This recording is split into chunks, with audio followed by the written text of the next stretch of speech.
सुनिए जी, सर्दियाँ शुरू हो गई हैं और इस बार तो सर्दी के साथ साथ बारिश भी हो रही है। घर की छत का तो आप जानते ही हैं ना, पानी आता है।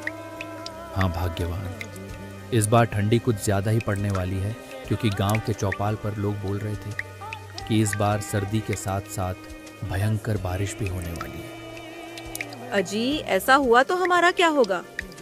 छत के साथ साथ घर की खिड़कियां भी टूटी हुई है, ठंडी हवा सीधी अंदर आती है। आप कुछ कीजिए ना। हाँ सरला, मैं कुछ करता हूँ। मालिक के पास जाकर देखता हूँ, वे अगर कुछ मदद करेंगे तो मैं घर की छत और खिड़कियाँ ठीक करवा दूंगा। ठीक है?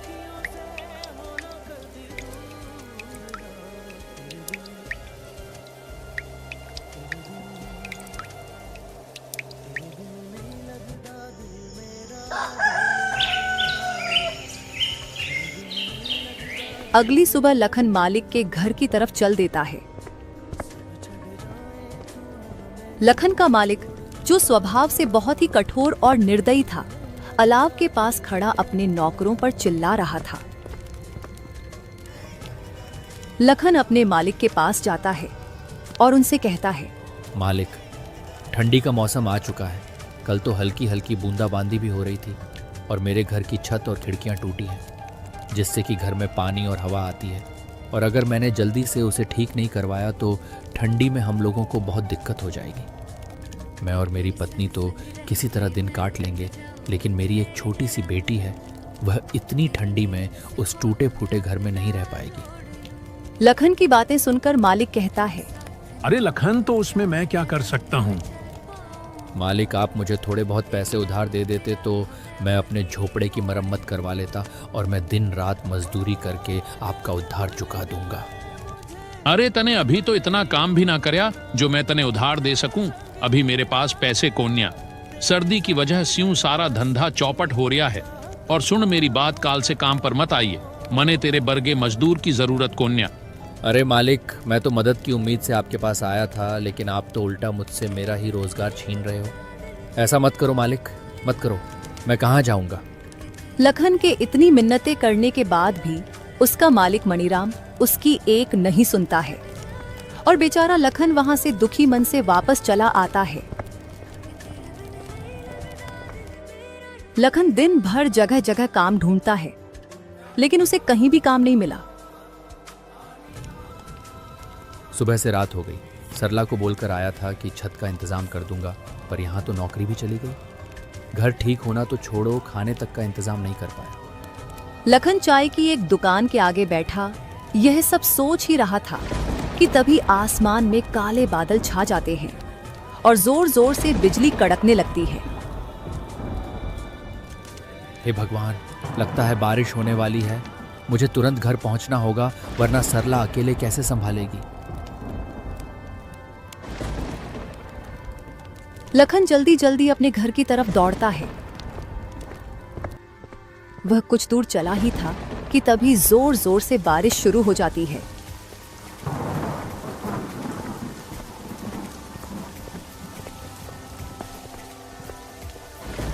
हे ऊपर वाले, ये कैसी परीक्षा ले रहे हो?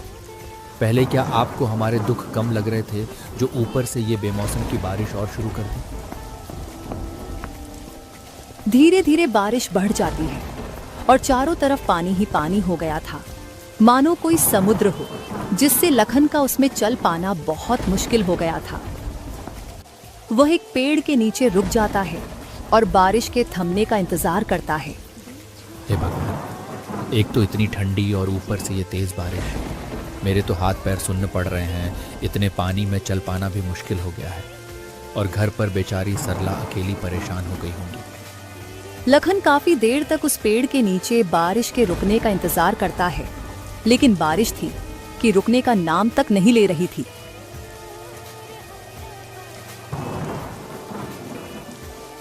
चल लखन, इस बारिश का कोई भरोसा नहीं, ये रुके या ना भी रुके। इतना कहकर लखन उस तेज बारिश में घर के लिए चल पड़ता है। जहां तक लखन की नजर जा रही थी, सब और पानी ही पानी था। छोटी छोटी झोपड़ियां तो पानी में ढहकर बह गई थी। यह देखकर लखन को अपने घर की चिंता होने लगती है। बेचारा लखन जैसे तैसे करके अपने घर तो पहुंच जाता है, लेकिन जो वह देखता है उसके होश उड़ जाते हैं, क्योंकि घर में पानी भरा हुआ था और आधी आधी दीवार तक पानी पहुंच गया था। सरला, तुम ठीक हो ना? मुन्नी ठीक है ना? हाँ, हम दोनों ठीक है। और देखो, मैंने मुन्नी को ऊंचे पलंग पर बिठा दिया है, लेकिन हमें घर का सारा पानी बाहर निकालना होगा। हाँ चलो भाग्यवान, निकालते हैं। वे दोनों बाल्टी भर भर कर घर से पानी निकालने लगते हैं, लेकिन वे जितना पानी निकाल रहे थे उतनी ही देर में उससे भी दुगुना पानी घर में भर रहा था।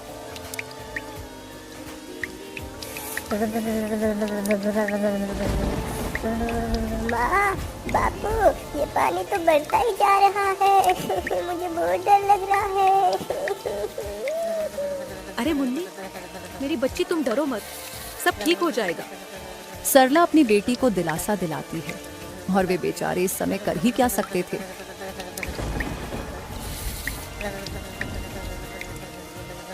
रात के आखिरी पहर बारिश रुकती है। वे जैसे तैसे करके उस रात को बिताते हैं।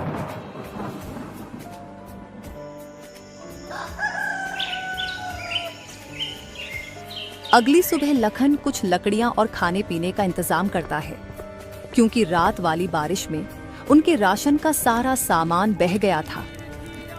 उन लकड़ियों से लखन अलाव जलाता है तो उन्हें ठंड से थोड़ी बहुत राहत मिलती है। ये बारिश का सिलसिला यूं ही कुछ दिन तक जारी रहता है। रोज रोज सरला और लखन को घर का पानी निकालना पड़ता। एक दिन वो सब घर के बाहर खड़े थे। अजी, ऐसे कब तक चलेगा? ये हर रोज बारिश का पानी भरने से घर पूरा खोखला हो गया है। अब कर भी क्या सकते हैं भाग्यवान, कोई और रास्ता भी तो नहीं है। वे दोनों आपस में बातें कर ही रहे थे कि तभी अचानक से जोर का तूफान आया और बारिश शुरू हो गई।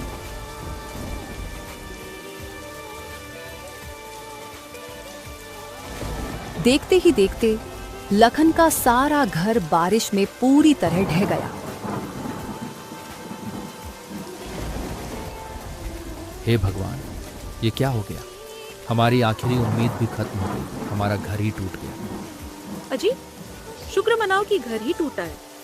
मुन्नी और हम दोनों बाहर ही हैं। अगर हम लोग अंदर होते तो सोचो क्या होता। हाँ भाग्यवान, तुम ठीक कह रही हो। भगवान का लाख लाख शुक्र है, कुछ अनहोनी नहीं हुई। पर अब ऐसे में हम मुन्नी को लेकर कहाँ जाएंगे? इतनी ठंड और बारिश में भीगकर हम सब बीमार हो जाएंगे। अजी, अभी तो आज रात कहीं सर छुपाने की जगह मिल जाए, वही काफी है। कल का कल देखेंगे। हाँ, वो हमारे पड़ोसी है ना मंगतू भैया, आपके जिगरी दोस्त, उन्हीं के यहाँ चलते हैं। हाँ, तुम सही कह रही हो भाग्यवान। मंगतू हमारी मदद जरूर करेगा, दोस्ती किस काम आएगी आखिर।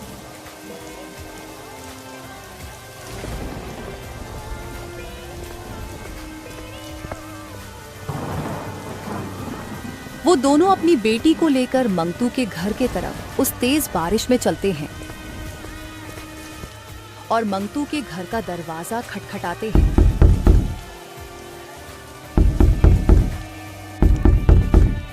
अरे भाई, इतनी तेज बारिश में इतनी रात को कौन दरवाजा बजा रहा है? अजी, बैठे बैठे बातें बना रहे हो, जाकर देखोगे तब पता चलेगा ना। भाग्यवान, तुम ज्यादा मत बोलो, चुपचाप पकौड़े बनाओ।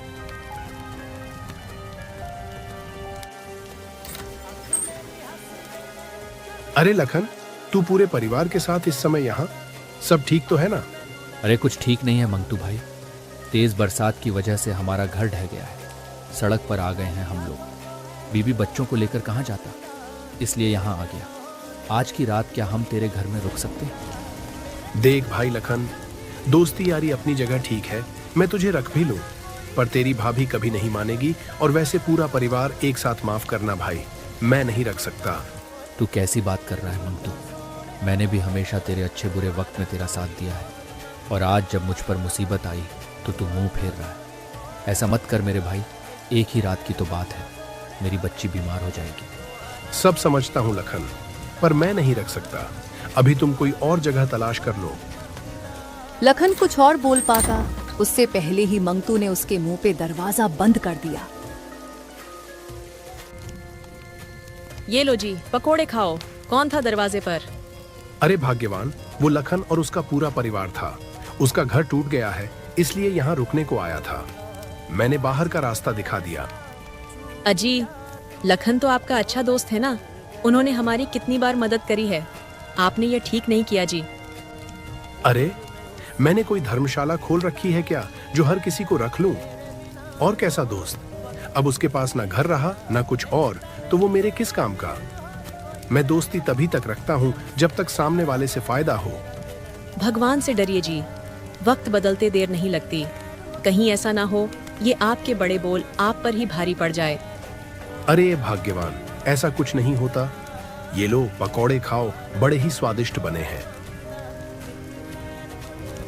उधर मंगतू बरसात के मजे ले रहा था तो वहीं लखन का परिवार तेज बारिश में बीच सड़क पर भीग रहा था।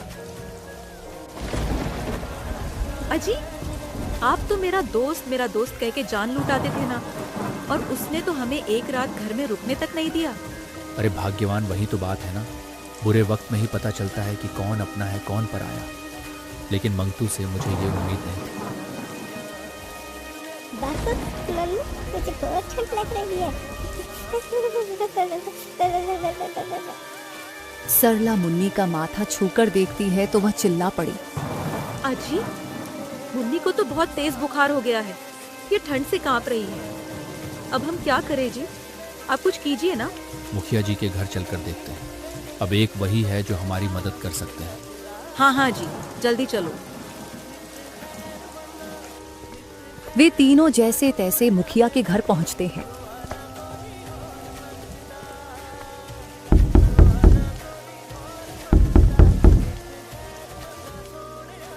हाँ भाई, लखनऊआ बोल का हुआ? कैसे नाना हुआ? इतनी रात में काहे कुंडी बजावत है? मुखिया जी, वो बारिश से मेरा पूरा घर टूट गया। मैं बेघर हो गया हूँ, मेरी मदद करो। आज रात अपने घर में ठहरने दो।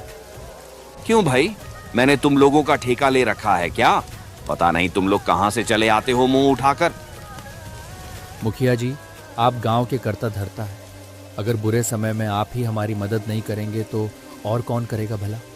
अरे मुखिया हूं तो क्या हुआ? मेरी हवेली कोई धर्मशाला थोड़ी है। अब तू यहाँ से चुपचाप जा रहा है या नौकरों से धक्के मार के निकल आऊं? मुखिया ने उनकी एक भी नहीं सुनी और उन्हें धक्के मारकर हवेली से निकलवा दिया। रात भर वो कभी किसी रिश्तेदार का तो कभी दोस्त के घर का दरवाजा खटखटाते रहे, पर किसी ने भी उनकी मदद नहीं की। थक हार कर वे बेचारे एक पेड़ के नीचे बैठ जाते हैं। आज दिखा दिया लोगों ने, कोई किसी का अपना नहीं होता। आप हिम्मत मत हारिए जी, ऊपर वाला सब देख रहा है। वह हमारी जरूर मदद करेगा। एक दिन हमारे भी जरूर दिन बदलेंगे, और जिन्होंने आज हमें आंखें दिखाई है ना, भगवान उनकी आंखें एक दिन जरूर झुकाएंगे। वे रात भर ऐसे ही बारिश में भीगते भीगते अपनी किस्मत को रोते रहे।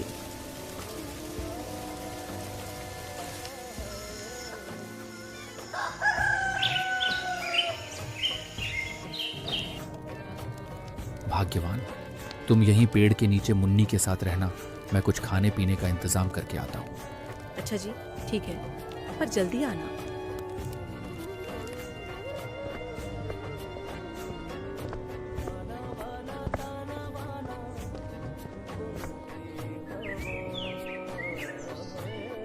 शाम होने से पहले लखन अलाव जलाने के लिए लकड़ी, खाने पीने का सामान और मुन्नी की दवाई का इंतजाम करके आ जाता है। अब बारिश भी नहीं थी तो वह लोग आराम से उस पेड़ के नीचे ही रहने लगे।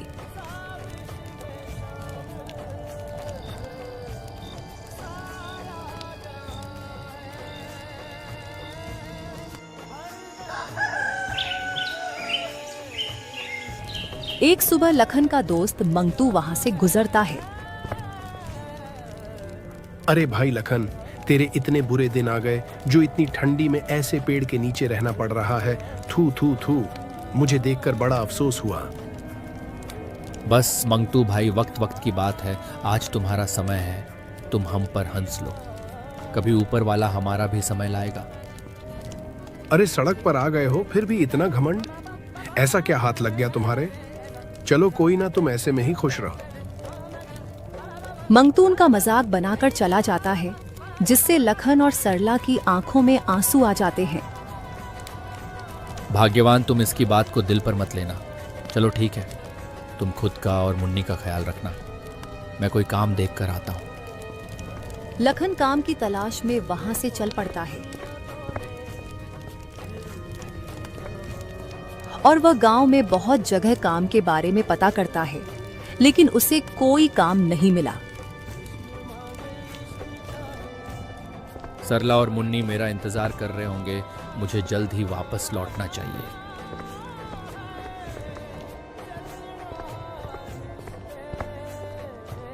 जैसे ही लखन वापस लौट रहा था, तो वह देखता है कि गांव के चौपाल पर लोगों की भीड़ लगी है। अरे भाई, क्या बात है?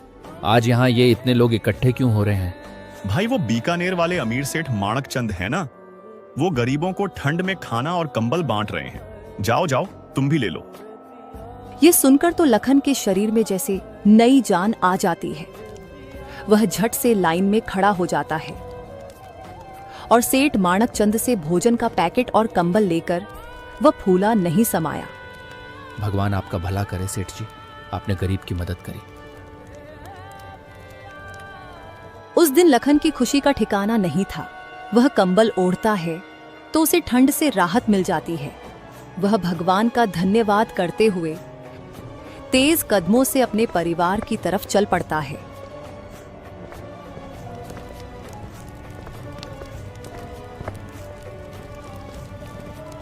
अजी, आ गए आप? और ये नया कंबल कहाँ से ले आए आज? अरे भाग्यवान, वो बीकानेर वाले अमीर सेठ माणक चंद है ना, वे गांव में जरूरतमंदों को कंबल और खाने का सामान बांट रहे थे, तो मैंने भी वहां से ले लिया। हाँ बापू, सही किया आपने। अब आपको भी ठंड नहीं लगेगी। हाँ जी, मुन्नी बिल्कुल सही कह रही है। आपको इस ठंडी में इस कंबल से कुछ तो राहत मिलेगी। लखन और सरला आपस में यह सब बातें कर ही रहे थे कि तभी उनके पास एक बूढ़ा आदमी आता है। अरे बेटा, मैं 2 दिन से भूखा हूँ। मैंने कुछ नहीं खाया है। कुछ खाने को मिलेगा? हाँ हाँ, क्यों नहीं बाबा, आओ बैठो। लखन को जो सेठ से थोड़ा बहुत खाना मिला था, वह अपनी और अपने परिवार की परवाह किए बिना उस बूढ़े आदमी को दे देता है।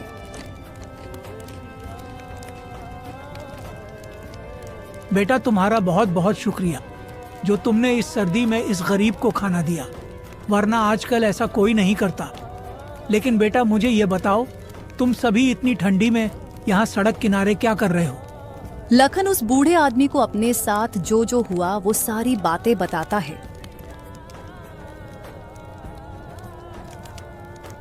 अरे बेटा, तुम्हारे साथ तो बहुत बुरा हुआ। माफ करना, मैंने तो तुम्हारा सारा खाना भी खा लिया। अब इतनी ठंडी में तुम लोग क्या खाओगे? अरे बाबा जी, कोई बात नहीं, मदद करना तो हमारा कर्तव्य है। अरे बेटा, मैंने आज तक तुम जैसा निस्वार्थी आदमी नहीं देखा। तुमने अपनी और अपने परिवार की परवाह किए बिना मुझे भोजन दिया। मेरे पास तुमको देने के लिए ज्यादा कुछ तो नहीं है। इतना कहकर वह बूढ़ा आदमी अपनी झोली में से एक पोटली निकालकर लखन को देते हुए कहता है, बेटा, तुम दिल के बहुत अच्छे हो। ये लो मेरी तरफ से एक छोटी सी भेंट, और इस गरीब का तुम्हें आशीर्वाद है। तुम जिस चीज को भी छू लोगे वह लोहे से भी मजबूत हो जाएगी। इतना कहकर वह बूढ़ा आदमी वहां से चला जाता है।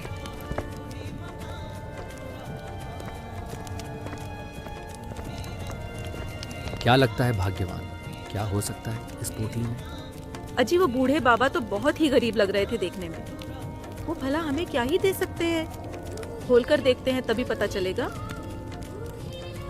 फिर लखन और सरला उस घड़े को खोलकर देखते हैं तो उसमें बहुत सारे सोने के सिक्के थे। लखन और सरला की खुशी का तो कोई ठिकाना नहीं था। अरे बाप रे, इतने सारे सोने के सिक्के! हाँ सरला, मुझे तो लगता है वह बूढ़े बाबा कोई साधारण इंसान नहीं थे। हाँ जी, सही कहा आपने।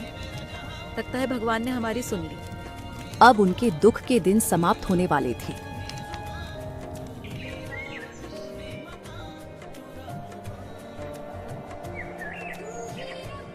लखन उन सोने के सिक्कों को बेचकर उनसे एक बहुत अच्छा घर बना लेता है। अब उसके पास ठंड और बारिश से बचने के लिए एक अच्छा घर था और वह खुद का एक छोटा सा कारोबार शुरू करता है, जिससे गांव के कुछ गरीबों को रोजगार भी मिल जाता है।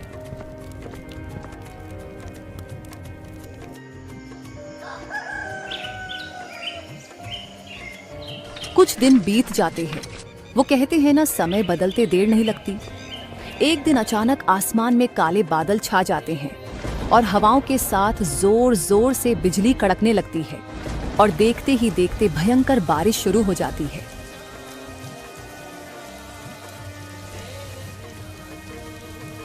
भगवान का लाख लाख शुक्र है जो अब हमारे पास इस बारिश से बचने के लिए छत है। वे तीनों आज बहुत खुश थे। वहीं दूसरी ओर गांव में हाहाकार मच गया था।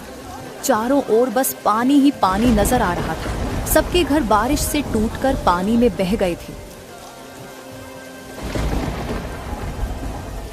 सेठ मणिराम, जिसका घर गांव में सबसे मजबूत था, वह भी इस बारिश में धराशायी हो गया था। मेरी तो इतनी मजबूत हवेली थी, वो भी ढह गई। हे भगवान, यह कैसा कहर है। तभी वहां एक दौड़ता हुआ आदमी आया और बोला, अरे सब लोग लखन के घर चलो रे, अब केवल उसका ही घर बचा है। जल्दी चलो, नहीं तो हम सब लोग यहाँ डूबकर मर जाएंगे। चलो चलो। सब लोग इकट्ठा होकर लखन के घर पहुंचते हैं। वे सब लोग देखकर हैरान हो जाते हैं, क्योंकि गांव के सबसे मजबूत से मजबूत घर भी टूट चुके थे, लेकिन लखन का घर अभी भी इस भयंकर बारिश और बाढ़ में सीना ताने ज्यों का त्यों खड़ा था। लखन उन सभी को अपने घर में शरण देता है। वे सब आज बहुत शर्मिंदा थे, क्योंकि उनमें से किसी ने भी लखन के बुरे वक्त में उसका साथ नहीं दिया था। मुझे माफ कर दो लखन भाई, मैंने बुरे वक्त में तुम्हारी मदद नहीं करी। माफ कर दो मुझे। माफ कर दो। सब लोग लखन से माफी मांगते हैं। उन्होंने लखन के साथ बहुत गलत किया था, फिर भी वह सबको माफ कर देता है, क्योंकि वह बहुत नेक दिल इंसान था। कोई बात नहीं, मैंने आप सभी को माफ किया, लेकिन कभी भी किसी गरीब और असहाय के साथ ऐसा गलत नहीं करना चाहिए, क्योंकि ऊपर वाला सब देखता है।